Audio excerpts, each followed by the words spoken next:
Hello everyone, this is the Super Comic Girl. Welcome back to another video. So I said, was it Friday, that I was going to go ahead and do a overview of the first 4 episodes of Miss Marvel. I said I was going to do the first 5, but I said I'd go ahead and just do the first 4 because those are the 4 that have already come out. And I'm going to tell you the last scene of episode 4 was mind-blowing.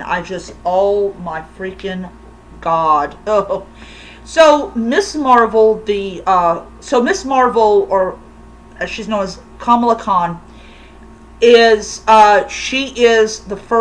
was classified as Muslim superhero in the MCU, or the Marvel Comics, and then of course MCU.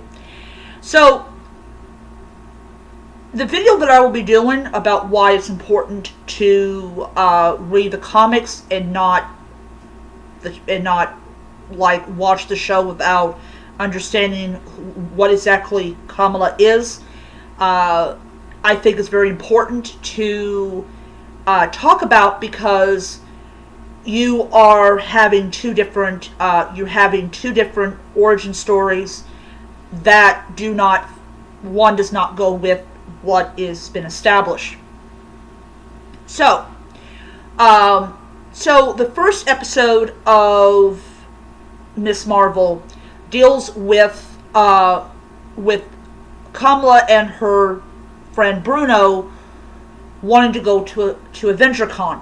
And AvengerCon is the first Comic-Con for Avenger fans and everything. And so she comes up with this really insane plan to get to AvengerCon, which of course blows up in her face, which was really funny to see that.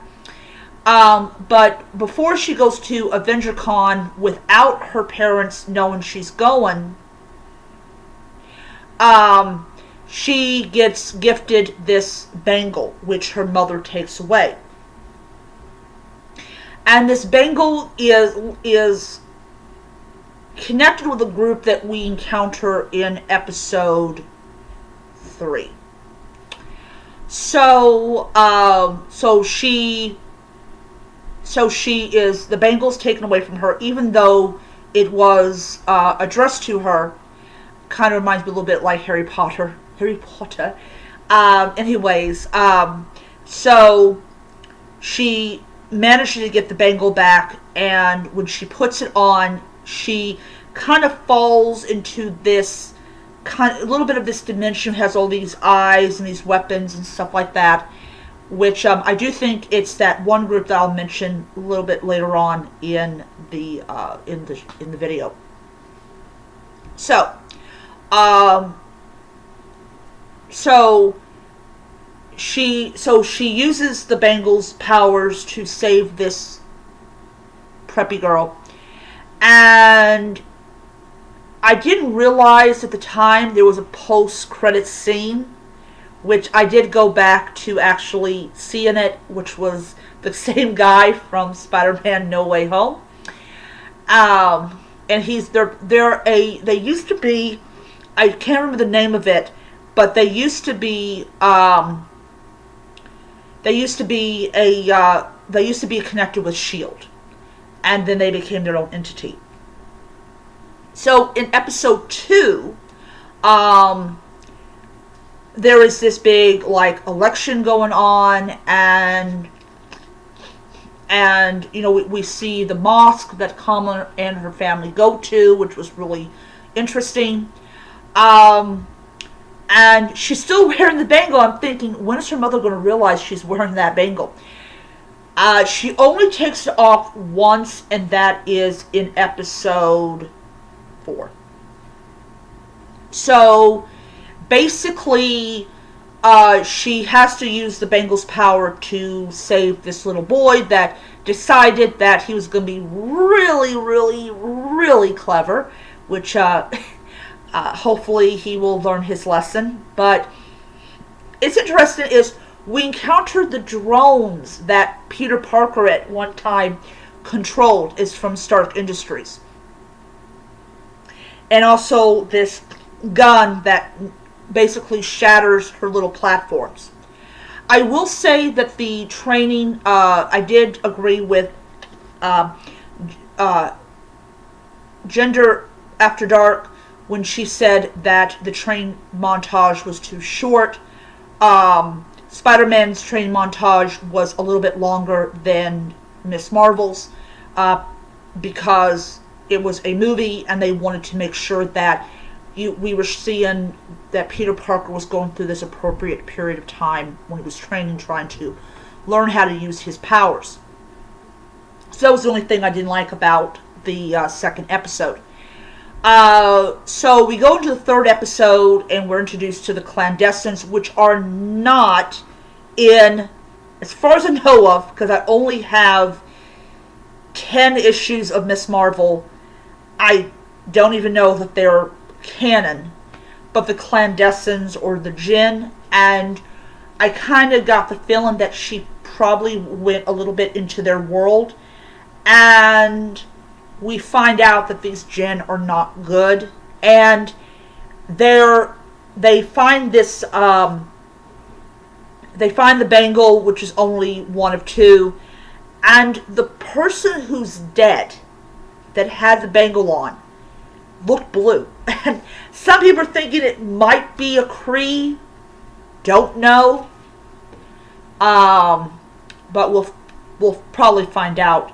Hopefully find out by the time we get episode 5, and definitely by the time we get episode 6. I'm really eager. I was kind of, there's this thing called Screen Rant or Screen Rant or Screen Gem. I think it's Screen Rant. That had this so-called promo, and I really did not feel like it was an actual promo. I could be wrong. The 5th episode is not dropped yet. It's coming out next week. Or this week coming up. But, yeah, so we introduce the Clandestine, and they're like, oh, we want to go home and everything.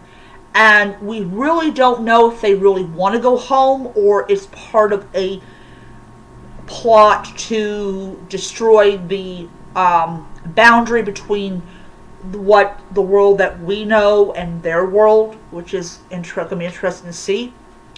And of course, Kamala has her first big fight scene with these Clandestine, so it was interesting. Episode 4 of the one that dropped this week, we go to Pakistan and we find out called partition. Now, for people that do not know what partition is, so India as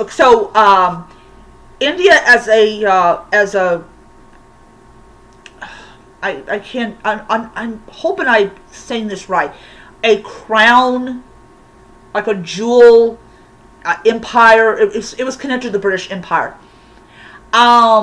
Pakistan did not really exist as a country, its own independent country, until I believe I read 1947, when India gained its independence from Great Britain.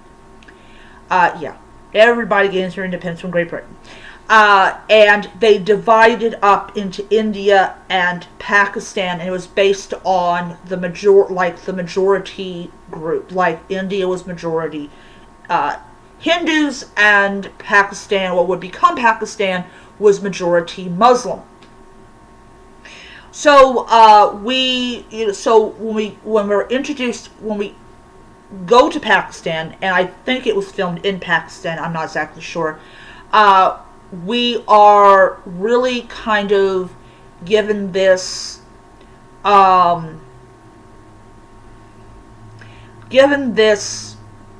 kind of little bit of a history lesson about partition.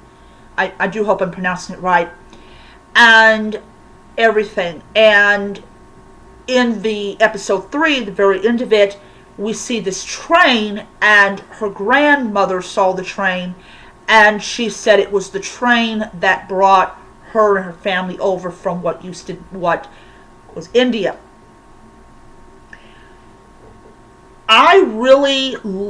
One of the huge reasons I really love this show, and this is one of my favorite MCU shows, is the amount of work that went into the locations and the costumes and everything, but also it addressed historical fact. And historical fact is not woke. It's not edgy. History is history. History is never edgy. History is never woke. I know a lot of people talk about woke. Oh, this is woke.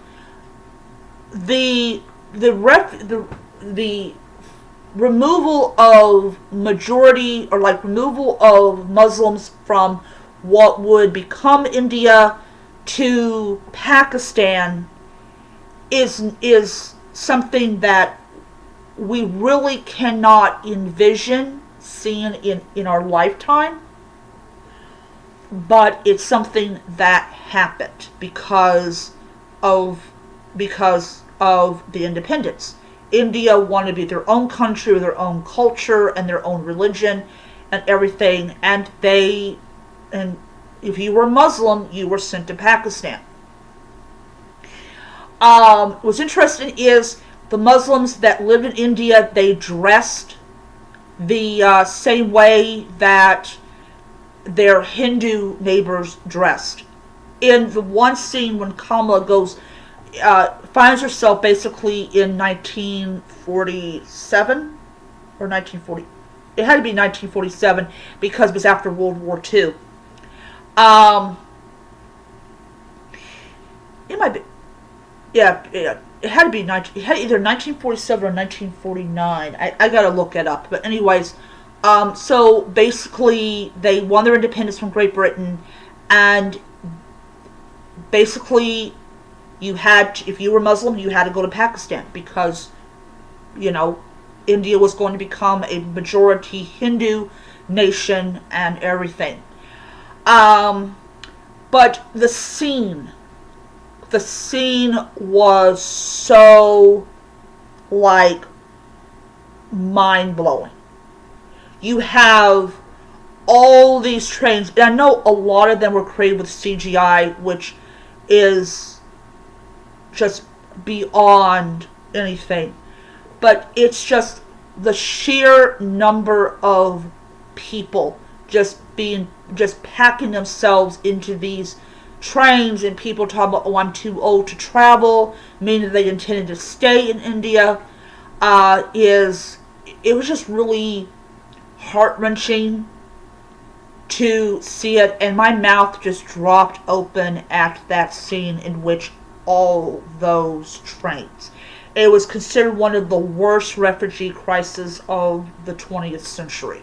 Because you're literally moving an entire population of majority Muslims to a country that most of them have never been to in their lives. They might have visited, it was when it was part of the India Empire, they probably went to visit, but actually it being a country was just mind-blowing. But it went legally into existence on midnight, and it was like, oh my God, just the heartbreak and everything like that was just mind-blowing.